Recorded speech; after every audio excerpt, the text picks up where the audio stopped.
Yeah, my people. What up, though? We back with another episode of All Black Men Need Therapy. My name is Chief. And I'm Bell. And if you were visiting us, or if you were here with us last week, you'll recognize our brother LCSW, Adrian White, licensed clinical social worker out of Charlotte. Yeah. Charlotte, North Carolina. So those of you in North Carolina tapping with my dude, we'll put his links and information in at some point throughout the episode and whatnot. We're gonna get this thing rolling, fellas. We right on time, you know what I'm saying? We ain't hit him with the CP, you know what I'm saying? We here on time, 9:15, the joint's rolling. So we already moving in the right direction. It's 9:17, but I get your point. We started at 9:15, Christopher. How if it's 9:17? We've been on for 2 minutes. No, we've been on for a minute and 24 seconds. Man. So we probably started at 9:15 because we're right in the middle of 9:15 and 30 seconds. Nevertheless, starting to piss me off already. Get it together. That's why we need therapy, bro. Yeah, we can talk about that. Anyway, check in. You good? Because your energy is already off, B. Check in. You all right? You just reading the room wrong, bro. I'm fine. I'm checking in because I don't like your energy. I ain't like it backstage. I don't like it right now. So fix it. What's good? Oh my God, you're too sensitive. I might be. Yeah, you're just sensitive. I know how to push some buttons too, though. Yeah, whatever. So I know even when I'm not mad and I want you to be mad, I know what to do. Why would you ever want me to be mad? Sometimes I don't like you. Just being honest. Check in. Like, it's not easy being your friend. Like, I know it looks cool. your life being shambles without me, dude. Don't even play. It looks cool. No, I'm good, man. I've been doing a lot of traveling. I got a lot more traveling coming up. I was in Tennessee this week, and then I was in Stamford, Connecticut yesterday and today, half day today. I went to my company has an African American mentor program, and as one of the senior guys, I got to meet some of the new. I shouldn't say new because I'm new. I got to meet some of the mentees, the men in the program. All great dudes, man. Like great dudes. That one of the conversations I had actually inspired tonight's topic that we'll talk about in a little bit. But I'm good, man. Just a lot of traveling. I got more traveling next week. Like, I mean, I'm all traveled out. Good news is, though, that's why it's important for me, at least, to stick with one hotel. So because I'm a platinum elite member for Marriott, I got access to like the concierge floor on my stay the past couple of days. And basically it serves food like all day till 9:00 and free beer and wine. And I could bring whoever I want with me. So that was cool. So I took my man. I don't know if you met my man Draws, but we played together. UConn. He's been with the company for 18 years. So we now get to work together with my transition and everything like that, which is cool. But yeah, man, I'm good. I'm just looking forward to getting this travel out the way and just being done with all the travel. I got vacation coming up a week from tomorrow, going to Puerto Rico. So yeah, man, I'm good. Tired, good. No doubt. That's what's up. Mr. White, what's good with you, baby? How you doing? Check in. Man, I'm tired, bro. Tired. But I think it's a good tired. You know, I'm finally booked up. So I started doing my private practice in July. And so to be at a place where it's like, yo, I literally can't see nobody else. And now I got a wait list. You know what I'm saying? So I feel like that's dope. But then the inquiries that I'm getting, it's like, dag, how you can't make room for the men that's coming to you for help. But I have to remember, you know, things that I learned, like you can't overextend yourself. You still got the family. You still got to be, you know, the best version of yourself. And nigga, it's not your job to save everybody. You can't save everybody. That's the reality. Yeah. But that's a lot of that transference, though. Like when I run into men who's struggling with, you know, divorce and their identity, and knowing like when I was there, it was such a low point for me. And I would have did anything to have somebody with me, you know. And then, you know, I had a homeboy who was going through his divorce around the same time.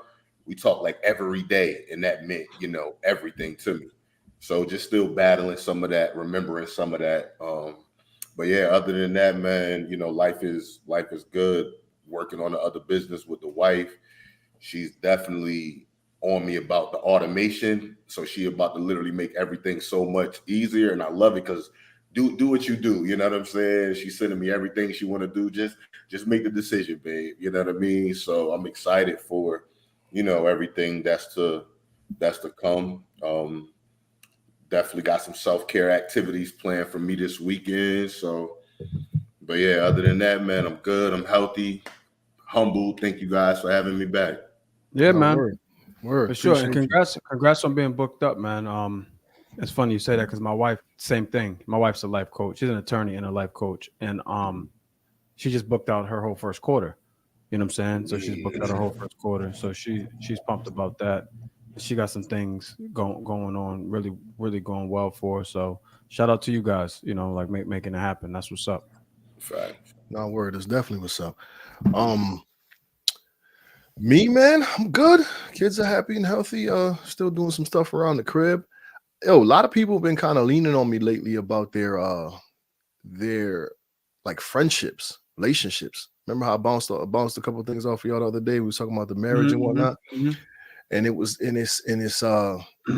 interesting. And I didn't realize it until we was just bickering just now, but I'm just like, people looking at it wouldn't know the strength of our relationship just by the bullshit we go through right there. But I feel like now that's kind of why they ask me, or because I feel the opposite. What do you mean? I feel like because of the bickering, people can see the strength of our relationship.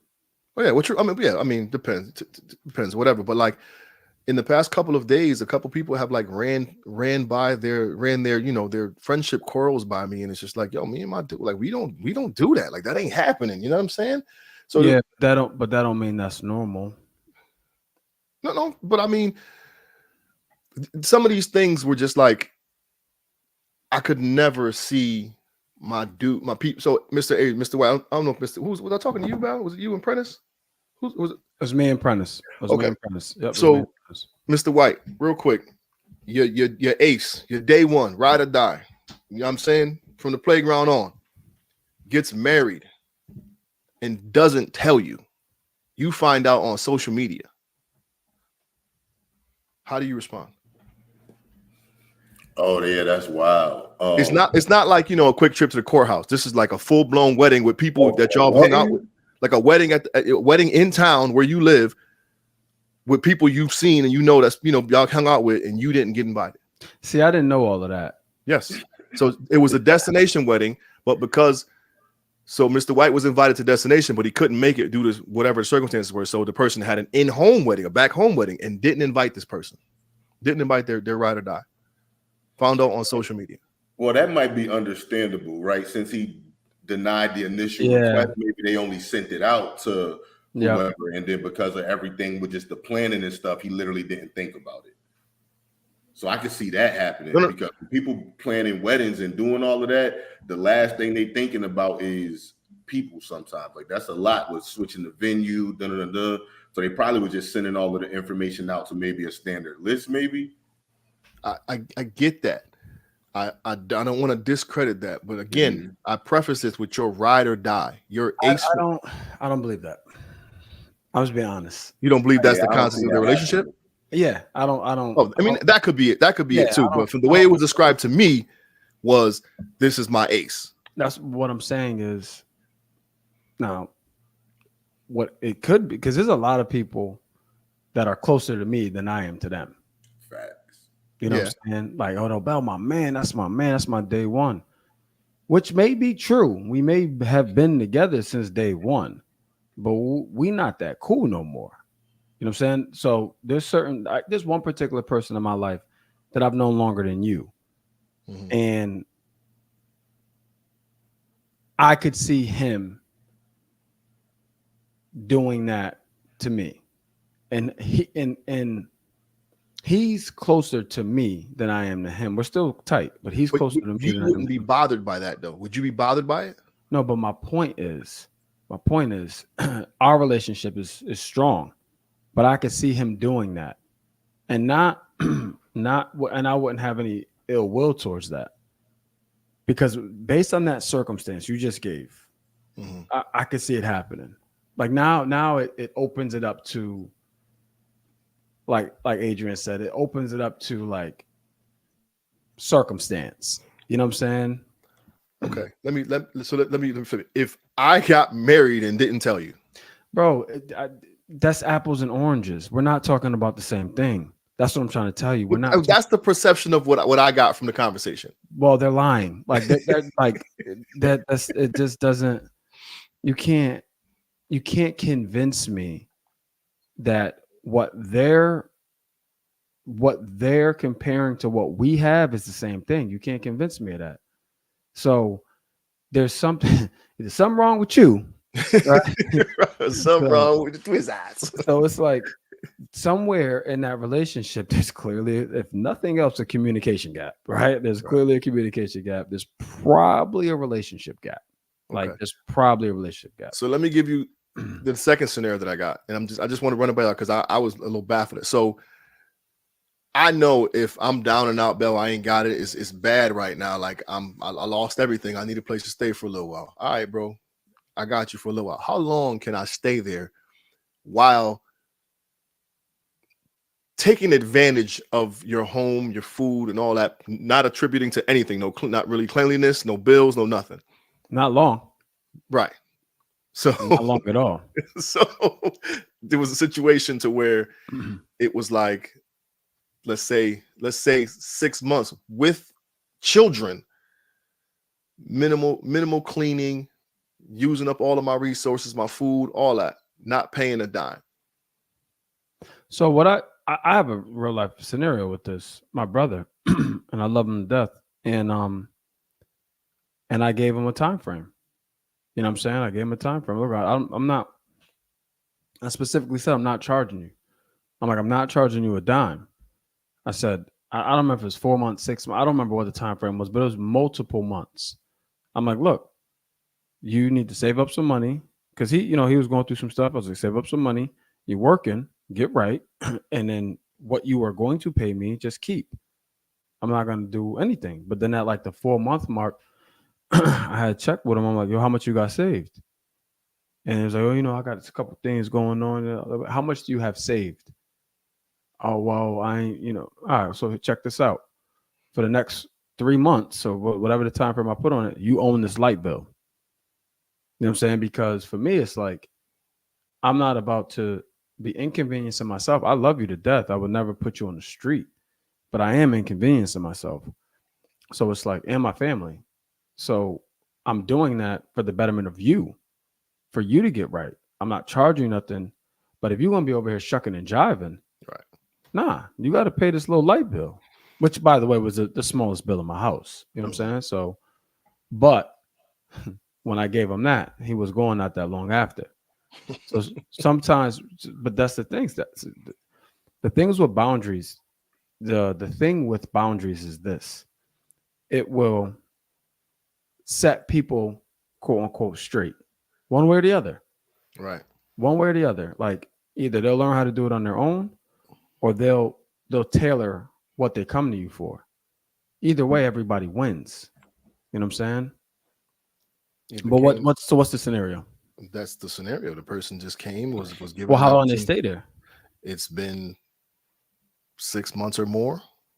Minimal contribution with attitude when you say, listen, like, could you keep that clean, or what's the conversation like though?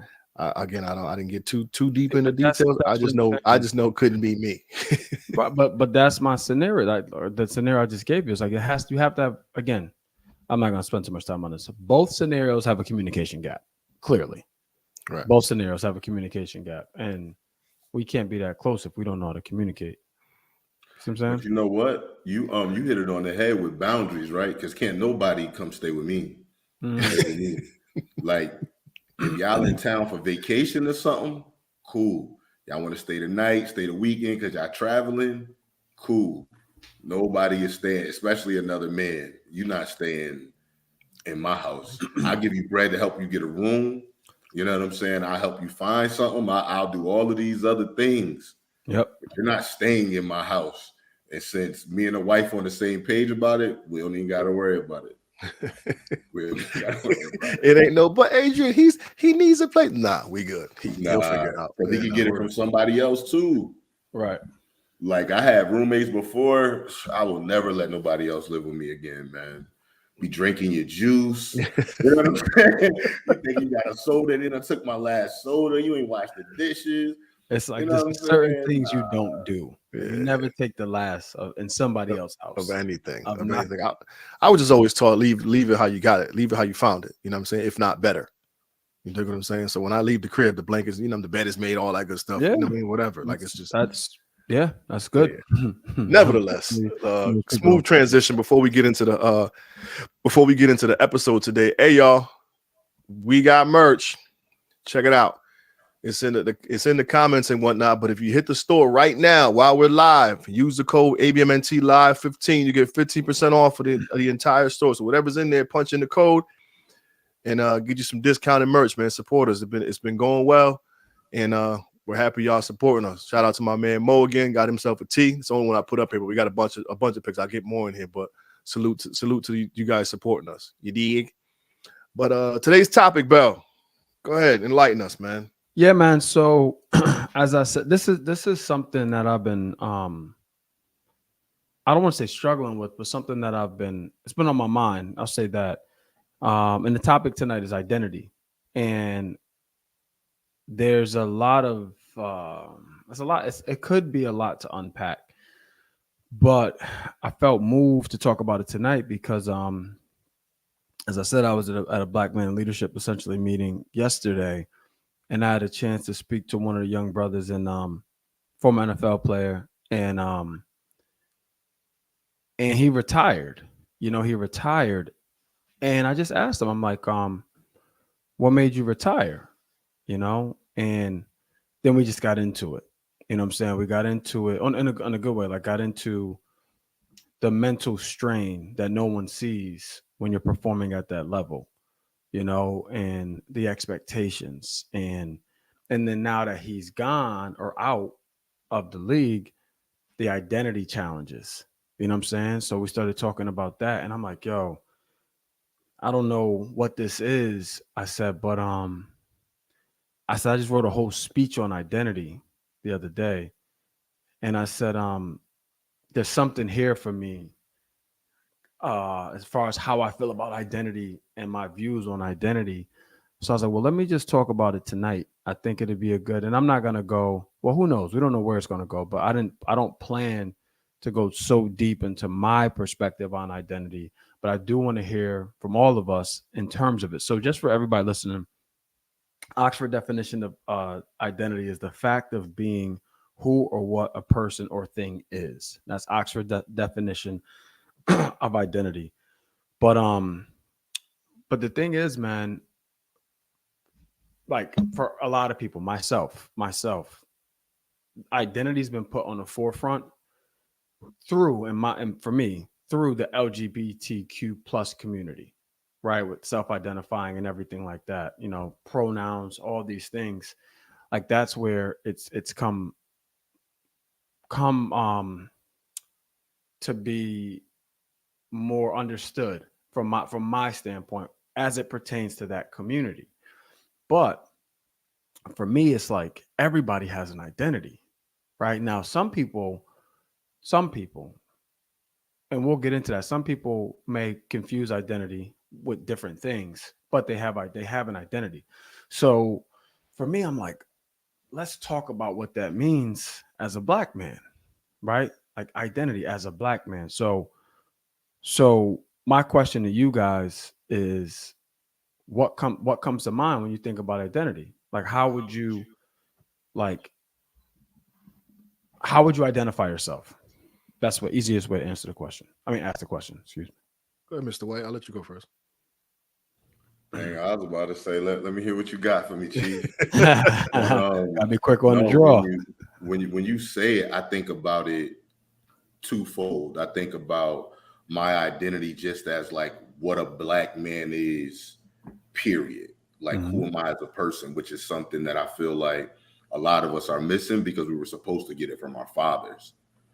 Right. And so I don't even want to say missing. I think it's skewed based on our environment, right? So to have to figure that piece out. And then the other piece I think about is how I identify myself based off of, like my work, being a husband, being a father, like all of those things. And I think I identify myself through that way first before I really identify myself as a man and what a man should be. And I didn't learn this lesson until I was divorced, right, from my first marriage, because I lost my identity. Mm-hmm. I was Adrian, the father, the husband, the therapist. And I put all of the stock in, okay, hey, I'm a husband, I got this family, no longer have my family. I moved out, another dude moved in. So now it's the only thing different about that household is I'm no longer there. Yeah, real. And so I literally had to, first I realized I was broken from the beginning, right before I even got married. So first I had to just learn to just love and accept myself and then say, okay, who is it that you are supposed to be?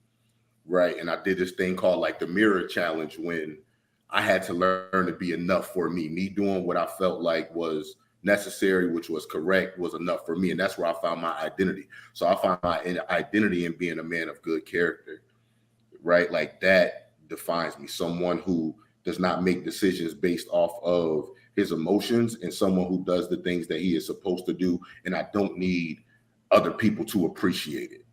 You know what I'm saying? And me being aligned enough with God to where, like, okay, I can walk into these things. And then the more I focused on my relationship with God, it started to just show me these other attributes that I really started to, work towards, right? Like, what does long suffering look like? Let me do that. What does giving people grace look like? Right? Being humble, right? So what I always stood to, the more humble I am, the lower I keep myself to the ground. When I fall, it's not far of a fall. But if I think I'm this, that's a long way down.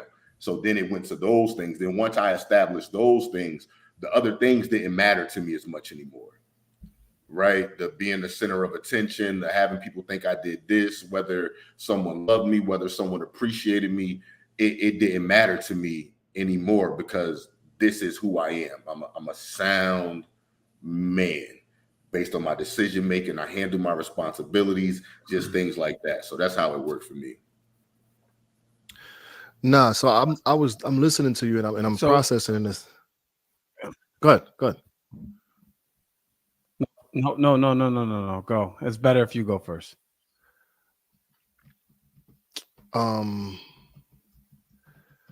I was listening to you, and I began to think about just a lot of people's identity is wrapped around or wrapped in how people perceive them versus themselves. And when I thought about that, I was thinking, because earlier when you started talking in the very beginning, before we got to the topic, you mentioned how we can't save everybody, right? And one of the things that we've talked about a lot in our episodes is everybody can't go. So as we're continuing to level up and do these things, everybody can't go. We've got to learn to detach in so many things. But I think oftentimes we get so caught up with everybody else that we lose our identity trying to be what they want us to be rather than who we are. You dig what I'm saying? And I mean, this isn't, I guess it is a part of who I am, but like being a poet, like it was teased, it was laughed at, it was joked upon for a very long time. You know what I'm saying? Being my size and the captain of the football team and yada yada yada. What you gonna do? Write a poem about it? Yeah, I am actually. You know what I'm saying? But it took a while for me to be comfortable and confident in saying that. You know what I'm saying? Because you get this perception of what poets are and how poets carry themselves or whatever. So in that regard, I think a lot of people put more emphasis and energy in trying to appease the masses rather than owning who they are. Now, the question I got for you fellas is there a primary point of identity that stands out more often than not? So we all start, we go, we're black men first and foremost. Hey, just real quick before we move off this, I want to unpack a couple things. Yeah. Well, yeah. So Adrian, a couple things you said that I think we all, I shouldn't say we all, at least me, I do for sure, is we identify ourselves through titles. You know what I'm saying? So you was like, I'm a father, I'm a husband, all these things. Here's the crazy shit, bro. Though I'm sure at that point, your divorce was probably one of the lowest moments in your life, if I had to guess, at that point, right? The crazy thing is, the only thing that you weren't going to be anymore was a husband due to the divorce, right? Like you're still going to be a father, you're still going to be a provider, you're still going to be all those things, but those are titles. And I think you hit the nail on the head with like growing up learning what it like what not definition wise, but like what inspired that, right? So you became a father the day you had a child, right? By like scientifically you became a father. But what does that mean? Like how do you identify at, and I'm not asking you this directly, I'm just saying like in general, like how do you identify as a father? You see what I'm saying? Like having a kid, we know is not an indicator of you taking care of that kid, right? Now you're a father by definition, but that father and me father are two different fathers, right? So my identity is tied to father's my title, but my identity is tied to providing, nurturing, loving, right? Like that little human so they can grow up to be a productive human in society. So that's my identity. And that's where you got to, which was dope to hear. Like you went back in. You know what I'm saying? And the purpose of this whole thing for me is I personally believe we give titles too much autonomy, and then we define ourselves by the title and not necessarily the identity. Does that make sense? Yeah, You yeah, know what I'm you hit it saying? right. You hit it right on the head, and I think it goes hand in hand to what Chief was saying, right? Because even the titles is because of the accolades that other people gave people who held the titles. You know what Or I'm lack saying? So thereof. Yeah. yeah, yeah, or lack thereof. So it was Yep. everything. So I was always seeking the next thing, and luckily I was smart enough and talented enough where I never had to work hard to achieve anything like ever, right? Like college was easy, master's degree was like easy. You know what I'm saying? Like I didn't struggle until I got divorced. That was the thing for me. You know what I mean? But I always had seek titles, and now I think it's more evident than ever where I don't want titles. I don't Yeah. want positions. When people want to put Yeah. stuff together, like, yo, I'll partner with you, but I'm not about to be the face. Like, I don't want none of that stuff anymore. Like, I'm good with just Yes. me. And it's freedom. It's freedom. I don't get stressed as much as I used to. I don't get angry when people say things. It literally comes and goes, or my head is spinning, literally just trying to understand, right? That's how Chief, when you throw out that scenario, I'm always trying to look at a different why, right? There's never no concrete negative. It has to be something else. So I'm more curious now than ever before. And it stemmed from me just becoming one with myself. And I really feel like truly finding myself. Bro, that's dope. And I'm thank you for sharing that, because I think that's the evolution. And that's where I am. You know what I'm saying? Like that's where I am. Like I'm not like Chief and I, we talk about this all the time on our varying perspectives on titles in general. Like we weren't even talking about identity at that time. But the truth is, now that I think about it, hindsight, what I was really talking about was identity, right? Because I said the same thing you said, because I've been in my company for almost 14 years. I've climbed the ladder. I did all that stuff, and now I'm just like, nah, man, it has to be aligned. Whatever I do, period. Whatever I do in life, it has to be in line with what I truly believe in at my core. How do I identify as a man, right? So I was thinking about this. It's like, and this isn't, you can answer it if you want, but it's not necessarily a question, but it's more rhetorical.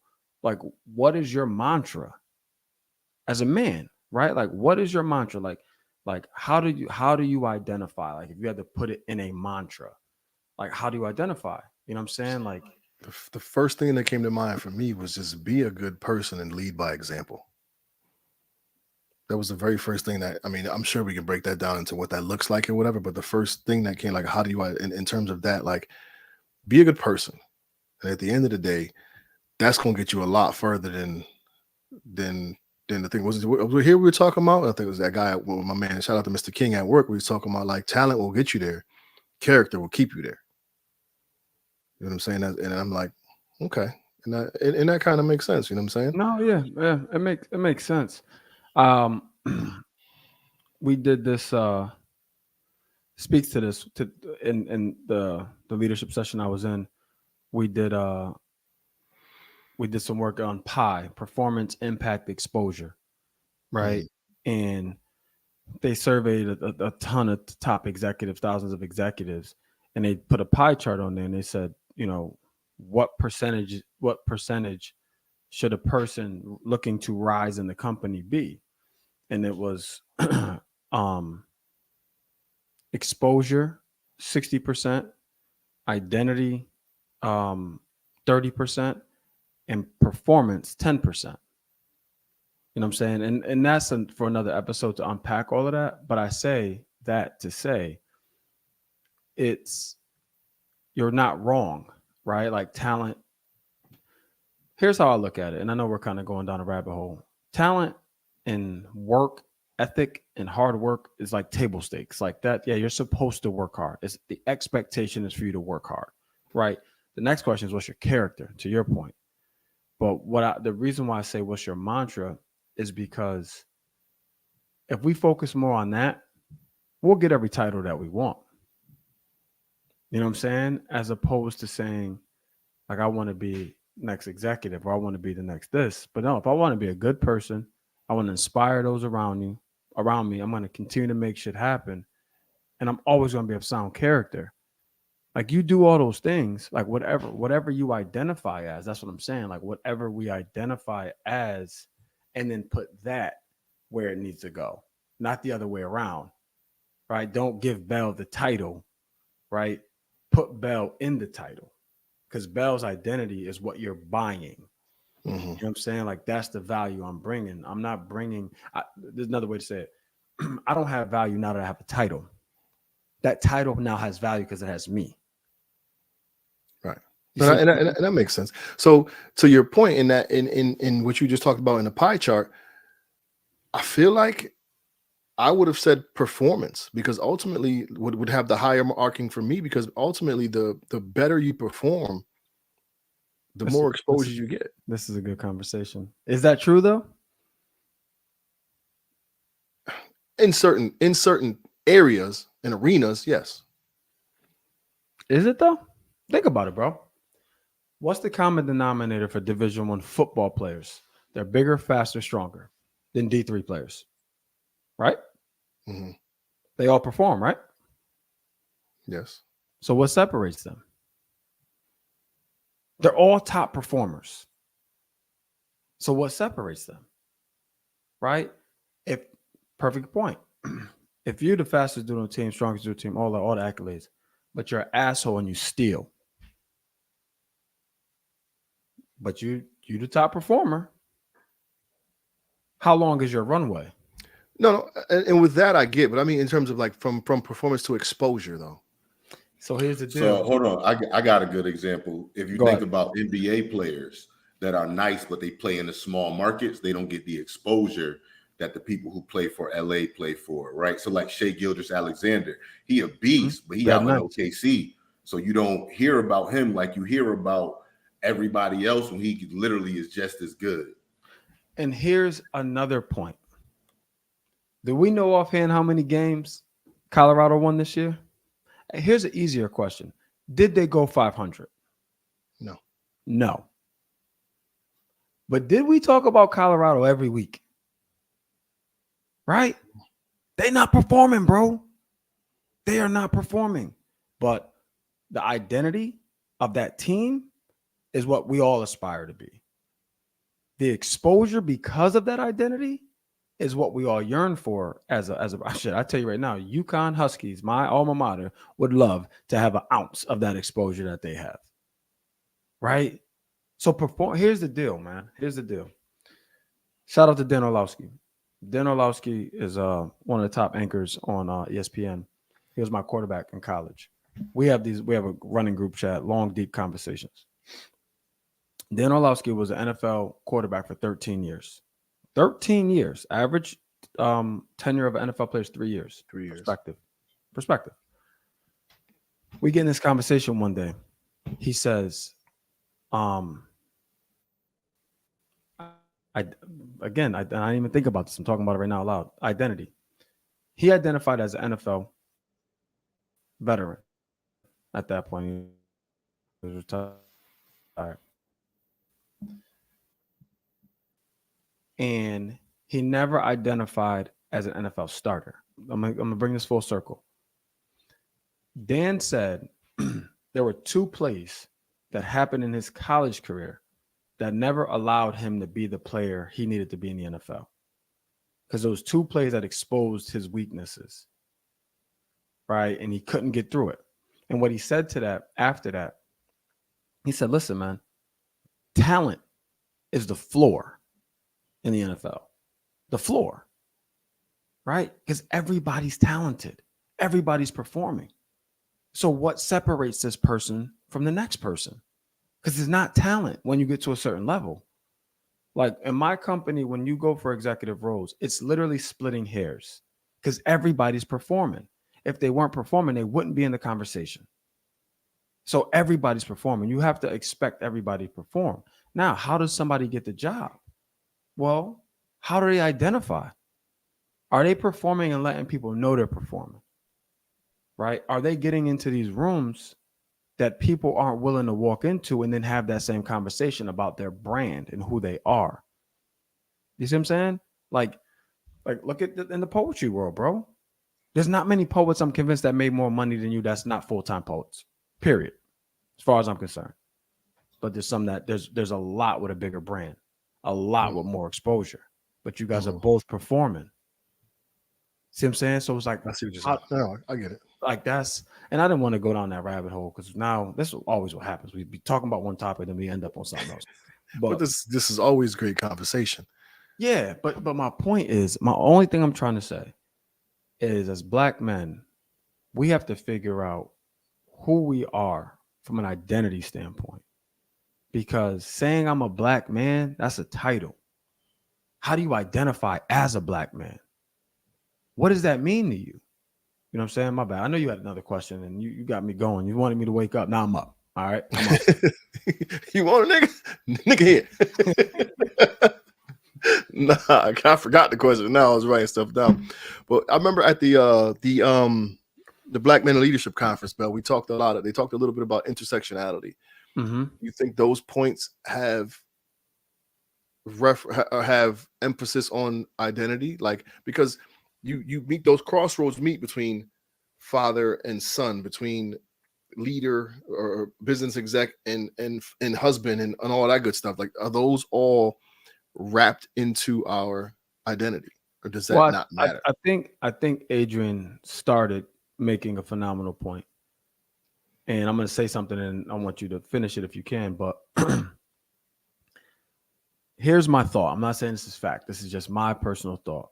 My personal thought is we attribute, put a title, right? Any title, father, son, whatever. We attribute that to what we've learned, positively or negatively, right? Chief, you're a perfect example.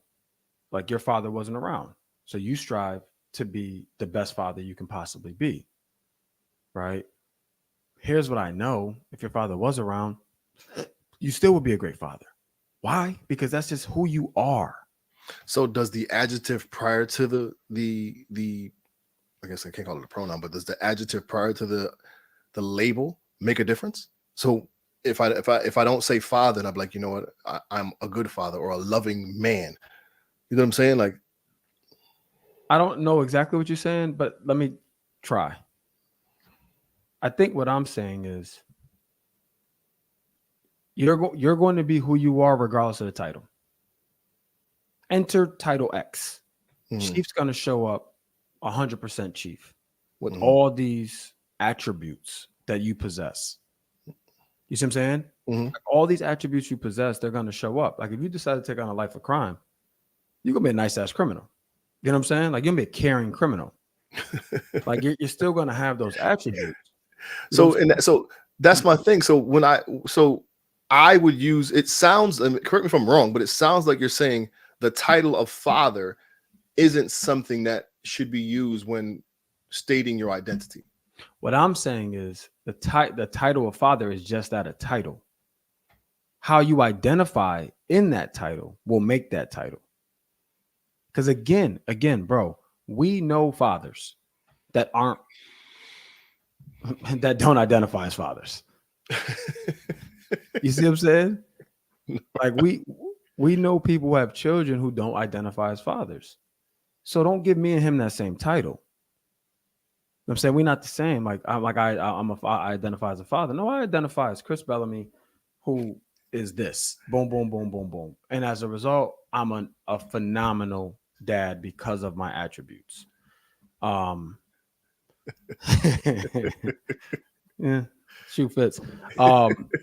Before we forget, for those chiming in, we have, throw the ad up, Chief. We have 15% off merch. Go to our go to our website now and use, what is it? There it goes. ABMNT Live 15 for 15% off all our merchandise. We actually got a bulk order coming in. So if you're nice to us, we might send you a gift. But right now you can get a 15% off. Word. Hit the site. So we digress. We digress. What was my other question I had on here? So here's a question. Have you guys ever experienced your identities not matching others' expectations? Personally. I think it's maybe before identity is a step, before we really start to establish identity, kind of like that first summer home from college. When I think that's a great example because I think you're still finding yourself. Yeah, but I'm talking about just the expectations of people like, oh, you back home. Because when you leave, it's yay, rah, rah, the scholarship, he going to the league, and you come back and it's like, oh, you know what I'm saying? I think that. Well, right let's talk like, well, what do you mean by that? Because I have a story about that, but I want to hear what you mean. Yeah, we talked about that, but I'm just talking about it like, so the expectation of the people around us were like, okay, I don't think they were expecting us to come back home. They were expecting that transition to keep going from the scholarship to college to the league, and then when you don't make that and you come back, which is crazy since it's so fucking easy to make it to the league, right? Yeah, but the people don't realize that. You know what I'm saying? Like, so what I'm saying is, what was your identity when you came home?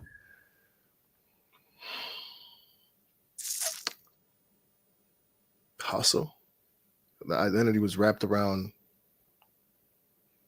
growing up and welcoming myself to the real world. I guess it wasn't. Yeah, but how did you identify though? So in college, you're a student athlete. That's how you identify, right? As a college grad, walking into the real world. Right, but what was okay? So two-part question, and I'm sorry, I may have been confusing. As a while you were in college, student athlete were your titles, right? You identified as a really good football player, and whatever else you identified as. And then when you graduate, so you're no longer a student athlete as a title. You're no longer, you don't have the cover of college. Of college, right. Right. So now you're, like you said, you're in the real world. So easier way to ask the question is, did you know who you were at that point? No, I don't think it was any thought into that. It was just I'm home from college now. It's time to be a man per se. You know what I'm saying? It's time to grow up. It's time to enter the real world. So I think college grad was just that the title. And how long did you hold on to that title? Because that's the title. It is recent college grad, right? That's a search string in LinkedIn. So like that's a title. how long did you? Because we only got so much grace, right? Like it's like you're only a newlywed for so long. You know Yeah, what I but mean? so I think because remember I got the job at the high 6 months after I graduated, so Right. now I roll Now you into moved in. the dean role. Yep. You know what I'm saying, Okay. so a professional, if that's Okay. Perfect. What about you, Adrian? Shoot. Well, I had my oldest daughter in my senior year of college, so I had the father one pretty early. Um, and then so from there, that was all Wait, I real pretty quick. much. Are we supposed to like comment on this comment? you can just read it. Sorry. Go ahead. Where'd he go? Oh, okay. It, So yeah, so it was father, and then since that was really the only thing I had, that's all that really mattered. I didn't right. even take the rest of my life serious. It was when I got baby girl, she good. Outside of that, I'm a thot. You know what I'm saying? Meeting That is women, one getting title we jacuzzi did not give suites. ourselves that we needed. We No, need to give ourselves. yeah, no, Those two no ways about identity that. at all. Those two. At all. No, I didn't care about women, right? From the standpoint of, I'm not going to say I didn't care. It was just the awareness that, hey, like they're people. I Right. was literally using them for what I need. And, Yeah, that's it. you do seem like you was out there burning bridges, though, Mr. White. It's Yeah, probably, I was He was. terrible, bro. I was terrible, man. I was terrible, y'all. But then I will say, like I said, it all came full. I think everything, not everything, but a lot of my stuff was very superficial until I went through my divorce. Yeah. You know what I'm saying? Almost like that's when you Everything. found yourself. Right.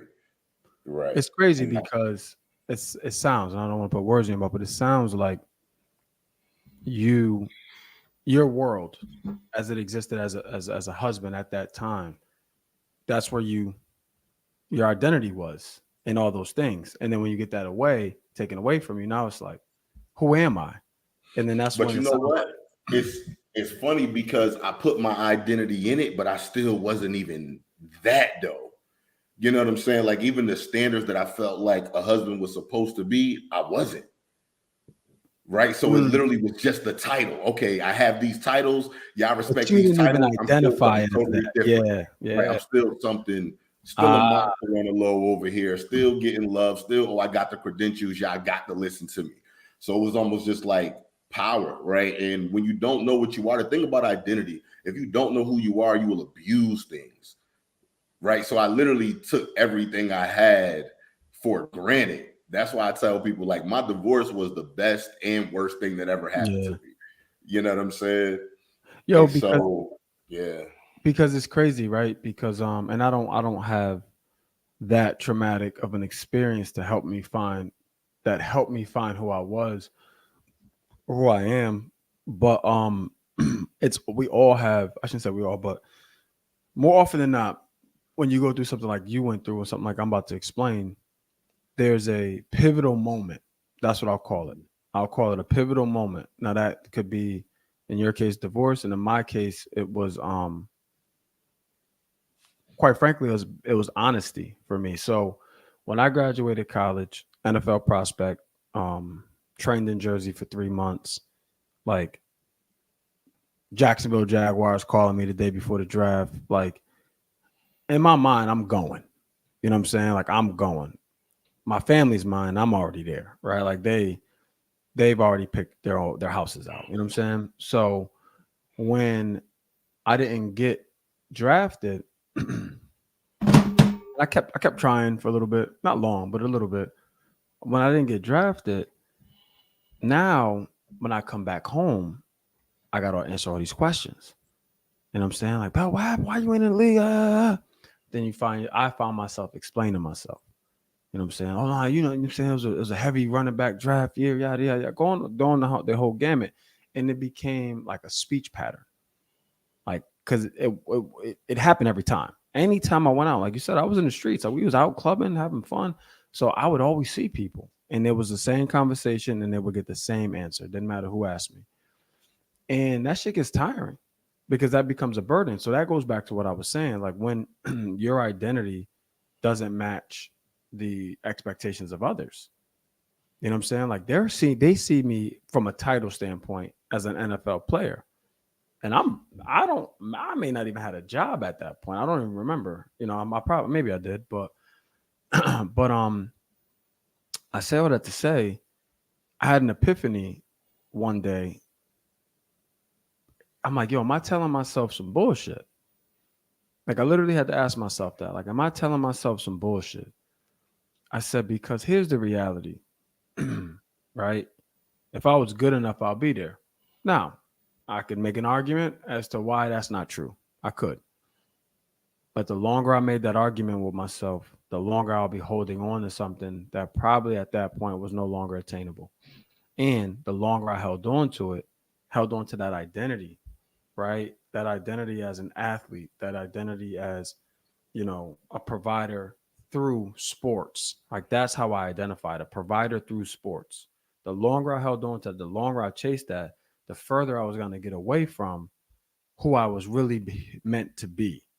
You know what I'm saying? And then that conversation, when people would ask me, after me having a conversation with myself, saying, no, I just wasn't good enough. And being good with that. Like being good with like, yo, I just wasn't good enough, bro.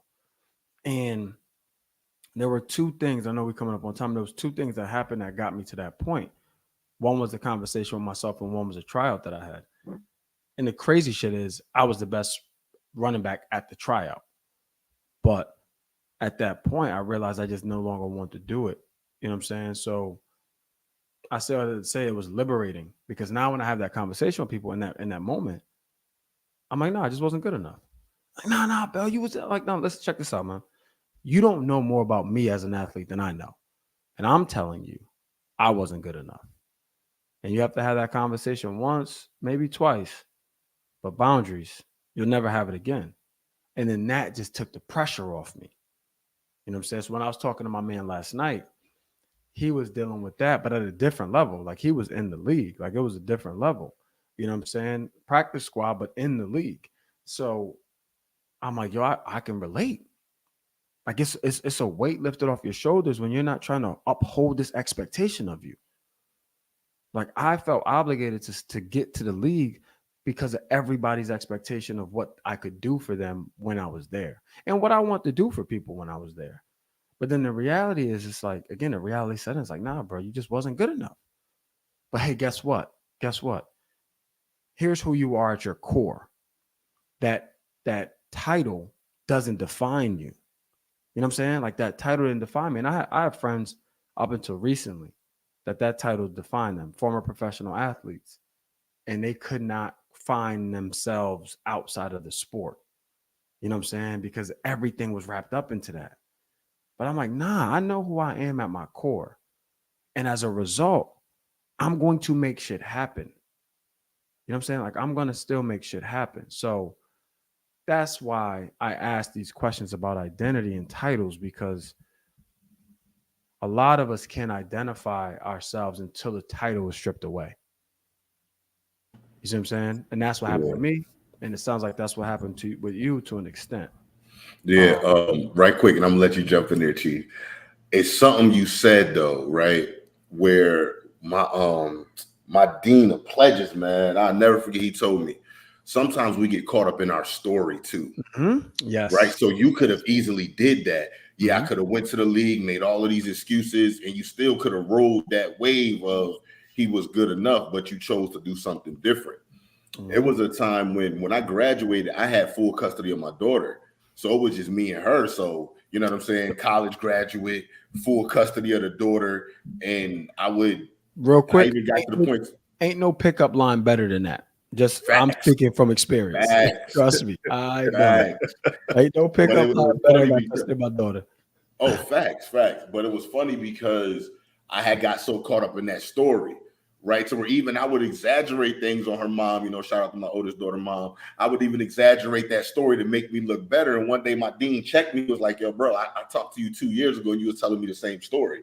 Like you caught up in your story. You got so much more you supposed to do, but you stuck because you single dad with your daughter full time. Like what's going on? And that joint stuck with me. And then a year later, I went to move to South Carolina to go get my master's, yo.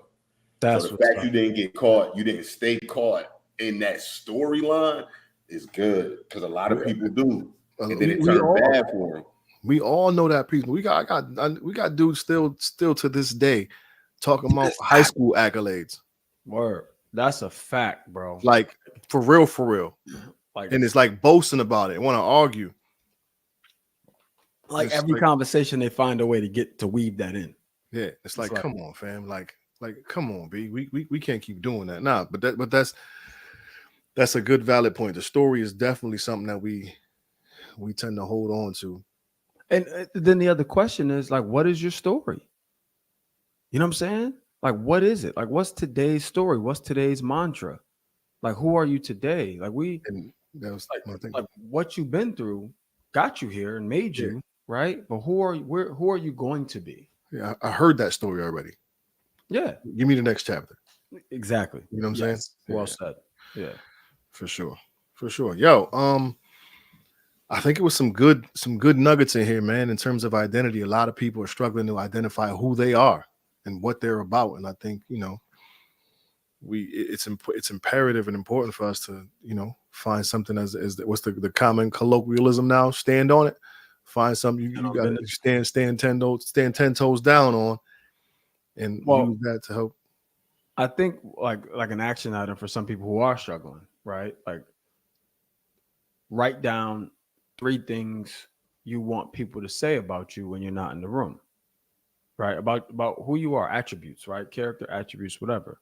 Write 3 things down that you want people to say about you, and then write 3 things down of who you aspire to be. Just start there, and you don't got to take all 6. Just take 1 or 2 and just work on those. Mr. White, you want to take that? What age did you find your true identity? Sure, I would say probably like 3 years ago until now, because I think it's still being unveiled, right? Because I've always been talented, right, and been like successful and been able to just get by. But I think I'm tapping into something different, like now, with just my thought process and the way that I just see things. Like I feel like it's a whole nother level that I don't even understand yet, but I'm like, cool, I'm here for the ride. You know what I'm saying? So I feel like it's just so many levels to it. But I would say probably like 3 to 4 years ago is when it really started to click and I started to really like walk it out. What about you, bro? I want to say 24. No, 25, 26, something like that. Like when the moment the moment, it was 2007. So I was I don't know. I was 2007, I was 23. It was when something was taken away from me. And I had to learn in real time who I was. And what I realized, again, I realized I was a provider. I realized I was going to always make shit happen, no matter what the case was. And I knew that I was going to make a lot of money. Like that was always what I knew. I'm like, it doesn't matter what I do, I'm going to make good money because that's just how I was wired. Like that's when I really found out. But to your point, Adrian, like I'm learning a lot about myself right now. Like right now, it's like the refining mode. So like that, like 24, 25 was the core, like the foundation, if you will. Like I'm a build it on this. You know what I'm saying? But as you build it, that's like skyscrapers. The higher you go, the more infrastructure you need, right? To keep it from swaying. Because y'all know those buildings sway, right? How much they sway will depend on how well the engineering is. And it's the same thing. The higher you go up, you're gonna have to continue to recalibrate. You know what I'm saying? I think that's the phase I'm in. You use the word refine, and I think that's where I'm at. Like it's constantly being refined for me, and in different levels as the more I grow and learn and do this introspection, it continues to help me establish different bounds of who I am. You know what I'm saying? Obviously, the core things still stay the same, but I think I continue, like, the evolving is definitely real. And I think one thing I've been super open to lately for a while now is just adopting different perspectives and helping them mold me into who I am. Like, I was once pretty stubborn in my ways in terms of how I looked at things and how I saw things, but now it's kind of like, oh, okay, oh, okay, and I can see that now. So I'm really doing a lot more listening and taking it in and moving it. So it's identity is definitely molding into something that I think my kids would be proud of. Yeah, I don't think your identity's ever been in question. I think one thing that, and this is just me speaking to you from our relationship, I think I feel when you make a decision on who you want to be, like from a professional standpoint, professional meaning like, income um, coming in, that's when your life's going to take off. Like, I feel like right now, you're doing very well, or you're doing good in everything you do. But I think like when you get laser focused and make a decision about like, no, this is who I'm going to be, bro, it's going to be lights out. I think right now you're going at a good pace with all the things you have your foot in. But I think Definitely got my foot in a bunch of shit. But yeah, that's what I'm saying. It's like when Yeah. you make a decision on who you want to be, bro. Man, we can make another episode about decisions and the cost. The cost. Woo. Write that shit down, Chief. The cost. I'll write that Right. shit tonight. The cost of decisions, bro. Like the cost of the Mm. decisions that you make for the and for the greater good. And Mhm. every time you make a decision to change your life, man, you're gonna get kicked in the teeth. Every yeah, time. good, Like bad, big or indifferent problem. in many Yeah, cases. you're gonna get kicked in the teeth. Yeah, so And that's big baby's watching. When we get to that decision episode, I want you to tap into that. I love you, kid, and I want the best for you. um yeah, man, but I think that's something that we don't talk about enough as parents. It's like going out on a skinny branch. You know what I'm saying? And making tough decisions for the greater good. Because a lot of things that we do as humans is wrapped up in comfort. Mhm. You see what I'm saying? A lot of things that we do as That's humans is wrapped up in comfort. what's the tagline in most episode? That's another episode right there. A whole nother episode right Yeah, there. bro. I told you, man. You don't woke me up. I'll keep going on this because it's so Nah, much. It's so much content, man. It's so much to be learned just by my Yeah. experience, your experience. You know what I'm saying? Like that nah. shit's real. Life is real. For sure, it's another cool convo, man. I thought it was cool, man. Again, a bunch of gems learning. Everybody watching, we salute y'all. We appreciate y'all. We're terrible at telling y'all to like share and like and subscribe and whatnot. Like we don't do that shit ever, hey, Mr. White, yo. I swear we don't.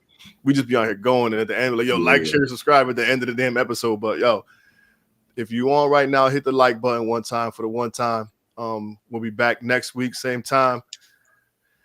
Y'all want to give these final thoughts? I think I pretty much gave mine already, but go ahead, Mr. White. Final thought. What the hell was yours?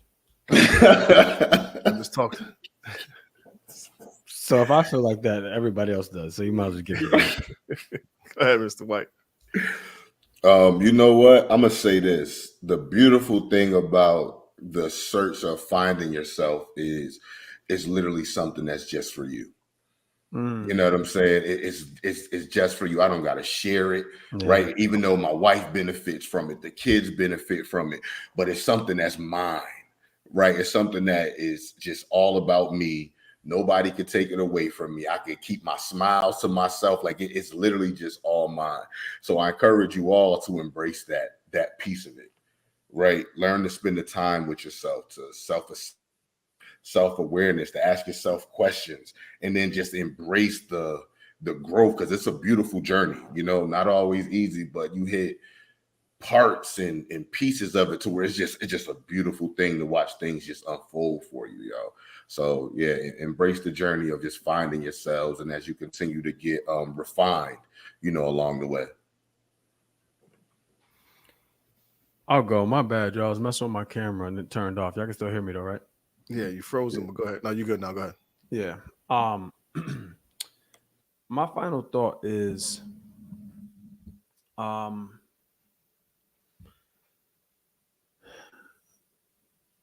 be true to that identity. Whatever that is, be true to that identity because that's who you are, regardless of how anybody feels. So be true to that identity. Like if that's who you are in your heart, then that's who you be. You be that. That's it. Good, bad, or indifferent. If you can be true to that, then you could always live with yourself. True. We talked. Mr. White mentioned it earlier, just in regards to like loving on yourself, and I think all around identity. I mean, there may be some things about yourself that you don't like, but you should still love yourself in the process of trying to help yourself rid yourself of those things that you don't like. And I think oftentimes we're way too hard on ourselves Grace. for the things for our shortcomings. You know what I'm saying? So as we're continuing to evolve and develop our identity, make sure you pouring some love on yourself because we need it, and we are pretty much our own hardest critics. So God forbid you make that mistake and someone else calls you out on it. You don't got to beat yourself up about it even more than you already do. Cool.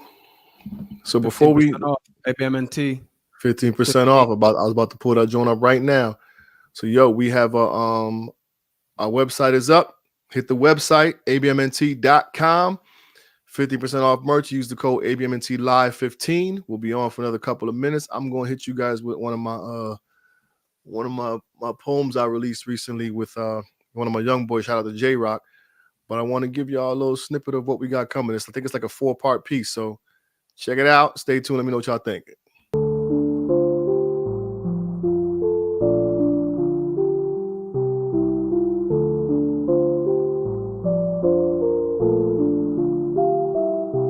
I lived a hard life. Had to struggle through the day. I've been through hard nights. Say life's a gamble. I just hope I play my cards right. OG told me don't you worry, cause it's alright. It's gonna be alright.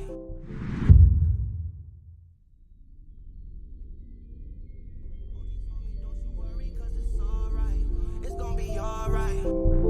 Man, that's easy for you to say. You don't even know why I was late. And I'll probably have to do 1,000 things before I get a chance to snooze today. You talking about homework? Man, my first duty in my household has always been the same. My parents ain't never home, and I got 2 siblings expecting me to lead the way. See me? I had to walk to school this morning. Don't get me wrong, I couldn't sit the bus. But between having to get my brother ready while combing out my sister's hair, that boat had already sailed and I had no chance of catching up. As a matter of fact, I was up before my alarm went off because the police sirens kept adding up, and my siblings kept asking me to make them breakfast, so that's the first thing I did when I woke up. You claim it's easy for me to say like it's something I don't know. Like I ain't been where you still gotta go. Like I ain't seen what you still gotta see. Like I don't look at you and see me. You youngins think cause we older we don't know what you go through. And since you didn't listen to what I told you, now I gotta show you. In the projects where I used to live, just like you, I had to get my brothers dressed, make them breakfast, walk them to their bus, then get myself to school. Not to mention there was 8 of us in a 2-bedroom crib and we had roaches. The closest thing I knew to a father was one of my high school coaches. So yes, it's easy for me to say because I've been there, just like you, young with way too many responsibilities. I was angry and full of rage, but I wished I had a me to mentor me when I was your age.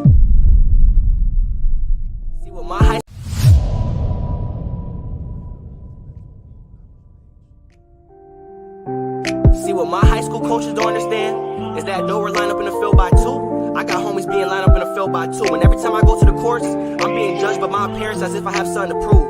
It's like they set us up to lose. And where I'm from, if you ain't playing ball scoring touchdowns, there's only one other path to choose. So guess what I'ma do?